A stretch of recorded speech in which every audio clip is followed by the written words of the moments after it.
લ્યો બોલો, શિવરાત્રી પહેલા જ અધિકારી અને કર્મચારી ભાંગ ગટકાવી ગયા કે શું?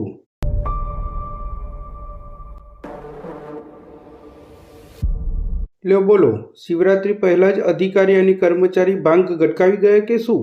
પ્રજાના ટેક્સના લાખો રૂપિયાના ખર્ચે તૈયાર થયેલ સરકારી સ્થળે પ્રોગ્રામ થયો અને પાલિકા તંત્રને જાણ નથી? વાહ ભાઈ વાહ! તારીખ 14 ફેબ્રુઆરી 2026ની સાંજે મંડપ બંધાયો, ટેબલ ખુરશી અને જમણવાર સાથે કંઈક સામૂહિક કાર્યક્રમ થયો. આ બાબતે તારીખ 15 ફેબ્રુઆરીના રોજ ટેલિફોનિક સંપર્ક કર્યો ત્યારે પાલિકા તંત્રમાં ફરજ બજાવતા મુખ્ય અધિકારી ચીફ ઓફિસરે માહિતી આપતા જણાવ્યું કે અમને તો આ વાતની કંઈ ખબર જ નથી, અમે કંઈ મંજૂરી આપી નથી. તો શું તંત્ર ઘોર નિંદ્રામાં પડ્યું છે કે શું? અને વળી પાછું બગીચામાં એન્ટ્રી ગેટ પર હસ્તલિખિત જાણ કરતું બોર્ડ લગાવવામાં આવ્યું છે કે સવારે 8 થી સાંજે 6 સુધી પ્રવેશ કરી શકશો નહીં. આ નિયમો શું સામાન્ય જનતા માટે જ છે? લાગતા વળગતાને ખુલ્લો દર કેમ?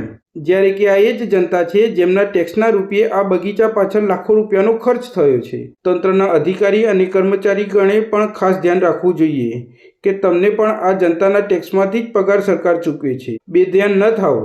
હવે આશા રાખીએ કે અજાણ્યા ઇસમો પર નિયમો અનુસારની કાર્યવાહી તંત્રના અધિકારીઓ તરફથી કરવામાં આવે. અહીં એવું હતું ભાઈ બંધ વાહ એ તો રાતે હેનું સત્સંગ એવું એમ એટલે અંદર અહીંયા આપી હતી પરમિશન કઈ આપી હતી અંદર અંદર કને આપી હતી સીઓ સાહેબે આપી હતી કે પ્રમુખ સાહેબે પરમિશન કને આપી હતી પરમિશન કને આપી હતી અંદર કને આપી હતી પરમિશન પેલા પેલા જો કીધું એવું છે તો એમને કોઈને અંદર આવવા દેતા નહીં 4 વાગે પહેલા એટલે પૂછું છું 4 વાગે પહેલા અંદર નહીં આવવા દેતા કોઈને નહીં આદત આ પરમિશન 2 દિવસથી હતી એટલે એમ નતું જો અમારી કોઈ દે એવું છે? હા હા